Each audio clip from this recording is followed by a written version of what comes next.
예수님이 베드로와 요한과 야고보를 데리고 기도하기 위해서 산에 올라갔습니다. 오늘 본문의 말씀은 변화산 사건으로 우리가 기억을 합니다. 이렇게 베드로, 요한, 야고보를 데리고 기도하러 산에 가셨는데 29절에 보시면 기도하실 때에 용모가 변화되고 그 옷이 휘어져서 광채가 났다 라는 말씀이 기록되어 있습니다. 이것이 바로 변화산 사건입니다. 무엇보다 우리 주님이 기도하실 때에 이런 역사가 나타났습니다. 이 변화산 사건은 다른 복음서에도 기록이 되어 있지만 특별히 기도하다가 이런 변화산 사건이 나타난 것은 이 누가복음에만 기록이 되어 있습니다. 여러분, 우리가 기도하는 일은 굉장히 중요합니다.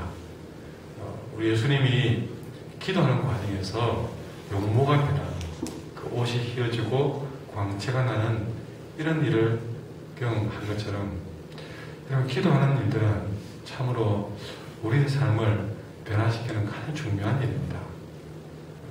우리가 이런 기도를 통해서 우리가 도모해야 될 것은요, 사실은 우리 삶의 변화입니다. 우리는 늘 기도 응답만 바라보는 그런 기도가 아니라 이 기도를 통해서 삶이 변화되어야 됩니다. 용모도 변화되어야 됩니다. 말도 변화되어야 되고 생각도 변화되어야 되고 그래서 기도하는 삶을 사는 사람들이 그 용모뿐만 아니라 그 삶에서 그 삶이 휘어지고 광채가 나는 그런 삶으로 변화되어져야 될 수 있습니다. 물론 주님의 변화와는 엄격하게 차이가 있겠죠. 그러나 이런 생각해 보십시오. 늘 기도하는 사람인데 삶이 변화가 없다. 분명히 기도에 문제가 있다는 뜻입니다.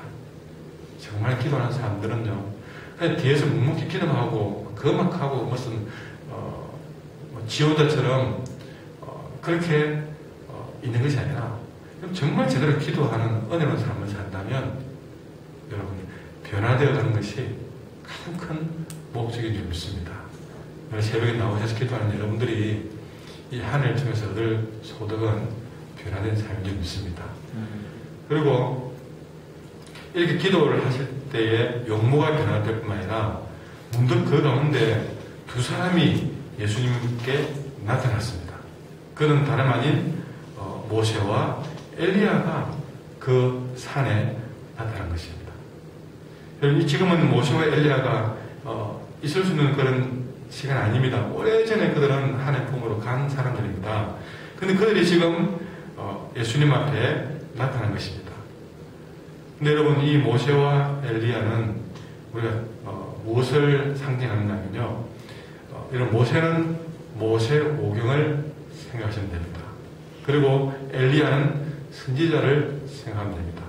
여러분, 구약 성경을 보면 크게 두 가지로 나누는데, 물론 더 세부적으로 나누면 시편이나 이것도 있지만 크게는요, 모세오경, 창세기, 출애굽기, 레위기, 민수기, 신명기, 이 모세오경 중심으로, 그리고 또 뒤에는 선지서, 이사야서, 다니엘서, 그때 선지서입니다. 그러니까 이 모세와 엘리야는 구약 성경을 상징합니다. 구약 성경과 또 신약을 상징하는 예수님이 함께 이 자리에 선 것이라고 우리가 볼 수 있는 것이죠. 이 예수님과 모세와 엘리야가 함께 서서 말하되 무슨 말을 하느냐? 31절에 보니까 장차 예수께서 예루살렘에서 별세하실 것을 말했다는 것입니다. 여러분, 이 모세와 엘리야를 상징하는 구약과 신약을 상징하는 예수님은 이 전체가 성경을 상징하는데 이 성경은 무엇을 말하고 있느냐? 예수님께서 예루살렘에서 별세하실 것을 말하고 있다는 것입니다. 아니라 구약은요, 예수님이 이 땅에 오셔서 십자가에 못 박혀 죽으실 것을 예언하고 있고, 신약은 그것을 주님이 오셔서 이루시는 것을 보게 된 것이죠. 자, 우리가 이렇게 예수님이 변화되어서 이 모세와 엘리야와 나눈 대화는 바로 예수님이 예루살렘에서 별세하실 것이라는 이 중요한 얘기를 서로 나누는데, 참 안타까운 것은요, 32절에 베드로와 및 함께 있던 자들이 깊이 졸다가,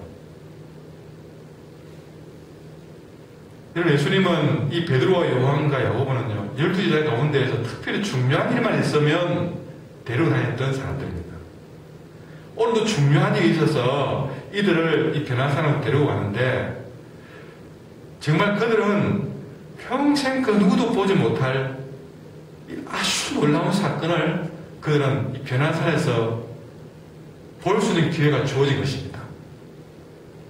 그런데 예수님은 거기서 기도하면서 용모가 변하고 모세와 엘리야를 만나는 이런 기적을 경험했는데, 이들은 기도하기 위해서 왔던 이 산에서 그들은 깊이 졸았습니다. 깊이 졸다가, 여러분, 그들은 예수님이 두 구약의 인물인 모세와 엘리야가 가장 역사상 가장 중요한 얘기, 예수님이 예루살렘 별세하실 것에 대한 이야기를 그들은 졸다가 듣지를 못해버린 겁니다. 가장 중요한 것은 못 보고, 워낙 주님이 변화된 그 광채가 얼마나 빛이 나는지 깊이 졸다가 그 광채의 빛에 의해서든지 그들은 고나에 졸다가 깨어났습니다. 깨어나서 고작 본 것이 뭐냐면, 지금 변화되어서 환하게 빛나고 있는 영광의 주님과 그리고 그 앞에 있는 모세와 엘리야가 서 있는 것만 본 겁니다.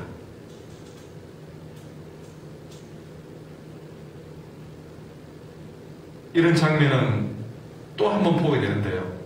나중에 22장에 가보면 게세마네 동산에서 똑같은 모습으로 나타납니다. 그때도 베드로와 요한과 야고보만 데리고 그들은 정말 주님이 피눈물로 기도하는 정말 중요한 장면을 볼 수 있었는데, 그들은 또 거기서 깊이 졸다가 그들은 깨어서 기도하지 못하고 깊이 졸다가 결국에는 예수님을 버리고 도망가는 어마어마한 실수를 하게 됩니다. 여러분, 정신을 차리셔야 됩니다. 우리는 예배든 우리의 신앙생활이든 정말 깨어서 기도하지 못하고 깊이 졸다가 가장 중요한 메시지를 놓치는 경우가 생깁니다. 그들은 정말 아무도 듣지 못할 세 사람만 들을 수 있는 가장 중요한 얘기를 들을 수 있는 기회가 주어졌지만, 졸다가 장차 예수님이 예루살렘 별세하실 것에 대한 얘기를 듣지 못하고 겉모양만 보게 되는 이런 안타까운 일들을 경험했습니다.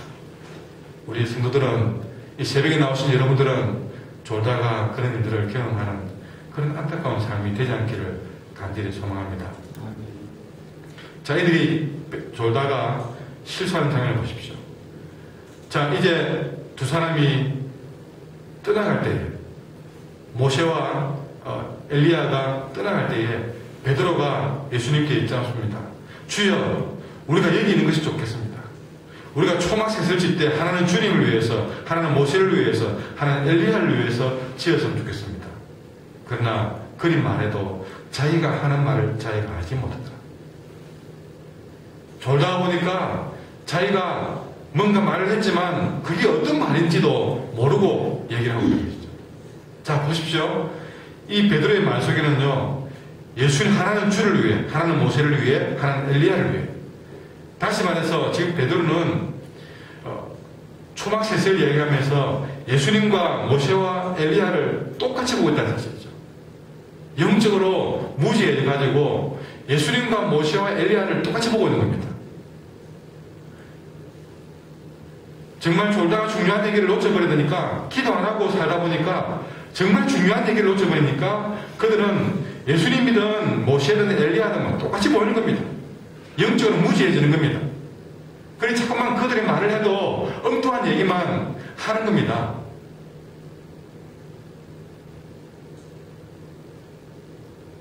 여러분, 우리가 오늘 이 변화산 사건에서 가장 중요한 일은 저는 깨어 기도하는 일이라고 믿습니다.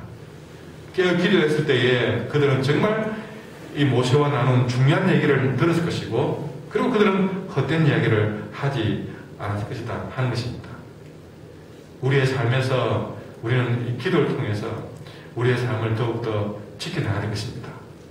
우리가 기도 안 하면요, 내가 오늘 하루를 통해서 뭘 해야 될지 항상 실수하고 놓치게 됩니다. 우리의 결정은 엉뚱한 결정을 하게 될 것입니다. 깨어지 못하면요, 마귀는 우리를 또 다른 엉뚱한 길로 인도할 때에 우리는 속아가 넘어간지도 모르고 마귀에 꼬여가지도 모르고 우리는 또 하루를 살아갈 것입니다.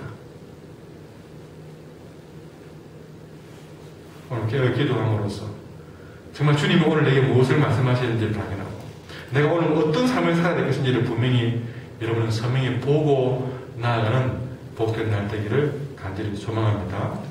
기도하겠습니다.